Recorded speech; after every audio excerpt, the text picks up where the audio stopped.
Ratusan tahun silam, Indonesia, Malaya, Temasek, Filipina, Thailand, Burma, Vietnam, Kambodia, sampai Madagaskar dan Hawaii, dikenal sebagai bangsa serumpun Melayu Polinesia. Bahkan, dahulu para tokoh intelektual dan pejuang dari negeri-negeri itu, mencanangkan satu negara, bernama Melayu Raya.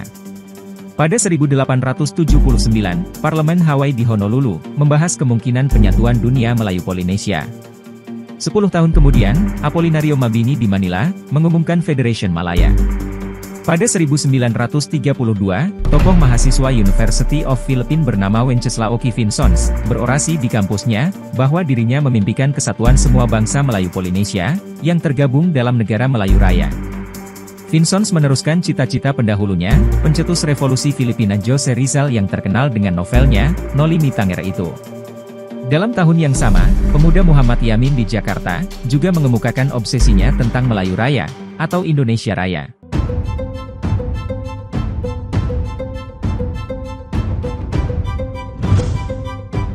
Gagasan Melayu Raya, terungkap lagi ketika Indonesia Filipina Malaysia, berencana mendirikan Mapilindo, singkatan dari Malaysia Filipina Indonesia di Manila pada 1963.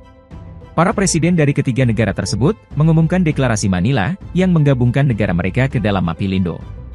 Sebenarnya, Mapilindo merupakan konfederasi non-politik yang diusulkan dalam konferensi itu.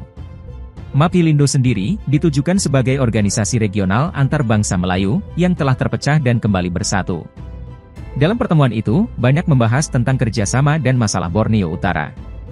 Pada 30 Juli sampai 5 Agustus 1963, konferensi kemudian diadakan di Manila.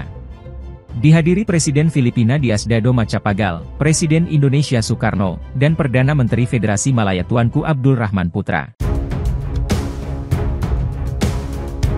Dalam pidato penutupan, Presiden Filipina Macapagal mengajak hadirin untuk mengenang kembali mimpi para nasionalis Filipina, mulai Jose Rizal, Presiden Manuel Quezon, Wenceslao Vinzons, sampai Presiden Elpidio Quirino, untuk menyatukan bangsa-bangsa Melayu. Macapagal menyebut, Presiden Indonesia Soekarno, dan Perdana Menteri Malaysia Tengku Abdul Rahman, sebagai two of the greatest sons of the Malay race.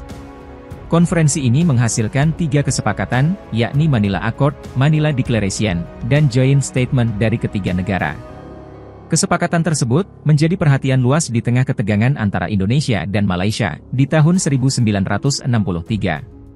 Sebagai bukti dalam Manila Accord yang ditandatangani 31 Juli 1963, terdapat pernyataan, dalam semangat yang sama dari upaya bersama dan konstruktif, mereka bertukar pandangan tentang usulan Konfederasi Negara-Negara Asli Melayu, usulan Federasi Malaysia, klaim Filipina untuk Kalimantan Utara, dan masalah terkait.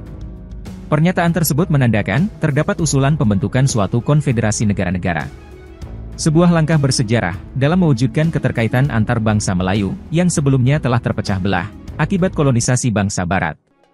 Pernyataan itu kemudian ditekankan di bagian The Macapagal Plan, yang merupakan rencana Presiden Macapagal dalam membentuk suatu kelompok kerjasama antar negara. Namun, semua rencana tersebut tidak dapat terwujud.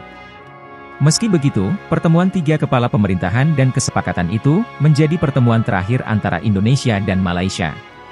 Saksikan kami daripada Republik Indonesia. Kami hormati apa yang kami tanda tangani. Kami hormati Manila Agreement. Kami akan jalankan Manila Agreement.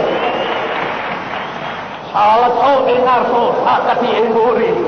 Angkia engkar jowong nyolok raja engkar jowong jangan mati.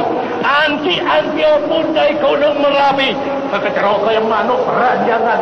Kopat kapito kalau letak angin. Hancur lor kena persatuan. Rakyat Indonesia.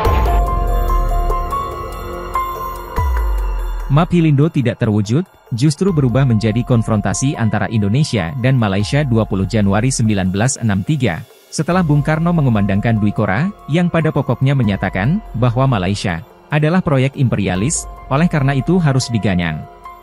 Tak sampai di situ, Malaysia pada 3 September 1964, meminta Dewan Keamanan PBB untuk mempertimbangkan aduannya tentang agresi Indonesia. Aduan tersebut diterima, dan Dewan Keamanan PBB, mengutuk apa yang dilakukan Indonesia terhadap Malaysia.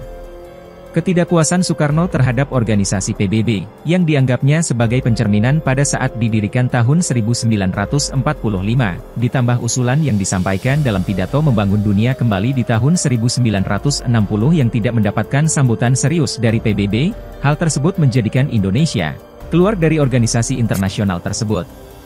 Keluarnya Indonesia dari PBB pada bulan Januari 1965, dikarenakan oleh persengketaan dengan Malaysia, tidak semata-mata karena ketidaksempurnaan organisasi tersebut. Faktor utama penyebab Indonesia keluar dari PBB, maka, Presiden Soekarno dalam pidatonya pada tanggal 31 Desember 1964, mengulangi lagi apa yang pernah dikatakannya pada tahun 1960 dalam pidatonya, membangun dunia kembali. Pidato Soekarno tanggal 31 Desember 1964 menyatakan, bahwa PBB itu belum banyak terdapat di negara-negara baru di Asia, hanya terdapat sedikit negara-negara baru di Afrika, dan rakyat-rakyat Amerika Latin belum bangkit. Dewasa ini, telah terdapat berpuluh-puluh negara Asia dan Afrika, rakyat Amerika Latin sudah bangkit, tetapi PBB masih saja tidak berubah. Konstelasi dunia, komposisi dunia telah berubah, tetapi PBB tidak berubah. PBB tetap tinggal seperti PBB tahun 1945, itulah sebabnya, PBB perlu dirombak. Soekarno mengatakan, oleh karenanya, jikalau sekarang PBB yang belum berubah, yang tidak lagi mencerminkan keadaan sekarang, jika PBB yang menerima Malaysia menjadi anggota Dewan Keamanan, kita, Indonesia akan keluar, kita akan meninggalkan PBB sekarang. Namun, strategi Indonesia tersebut tidak mendapatkan hasil. Karena, seminggu setelah ancaman Indonesia keluar dari PBB, yaitu pada tanggal 7 Januari 1965, Malaysia diterima menjadi anggota Dewan Keamanan PBB. Keputusan sepihak Indonesia tersebut, karena Soekarno menganggap, bahwa saat itu, mahkota kemerdekaan adalah kemampuan untuk terbang dengan sayap sendiri. Bersamaan dengan itu, kalangan TNI Angkatan Darat diantaranya Ali Murtopo, mengupayakan dihentikannya konfrontasi dengan Malaysia. Sehingga, hubungan dua negara tetangga ini, pada gilirannya mencair kembali.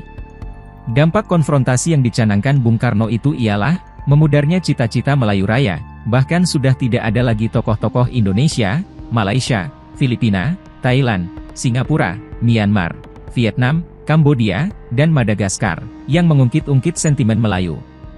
Masing-masing, sibuk dengan persoalan negara dan masyarakat masing-masing. Khusus bagi pemerintah dan rakyat Indonesia, boleh dikatakan, nyaris melupakan kemelayuannya, karena sedang berproses menjadi Indonesia. Meskipun, mayoritas secara kultural, rakyat Indonesia tergolong ras Melayu Polinesia. Hanya Papua, yang mayoritas ras Melanesia, sedangkan Maluku dan pulau-pulau di Nusa Tenggara, masih banyak yang Melayu, kendati sudah meninggalkan kemelayuannya. Merdeka! Merdeka! Merdeka! Terbentuknya Malaysia pada 1963, yang sebelumnya mulai 1957 bernama Persekutuan Negara-Negara Melayu, menganggap diri sebagai pewaris sah kebudayaan Melayu. Nama Malaysia, sudah lama digunakan tokoh dan pejuang, yang mencita-citakan berdirinya Melayu Raya, sehingga, Malaysia merasa berhak atas Melayu. Padahal, pada abad ke-7 Masehi, di Jambi Indonesia, telah berdiri Kerajaan Melayu, yang pada tahun 700 Masehi ditaklukkan oleh Sriwijaya, namun bangkit kembali setelah Sriwijaya ambruk pada abad ke-12. Bahasa Melayu, yang kemudian menjadi inti bahasa Indonesia dan bahasa resmi Malaysia, sebenarnya bersumber di Riau.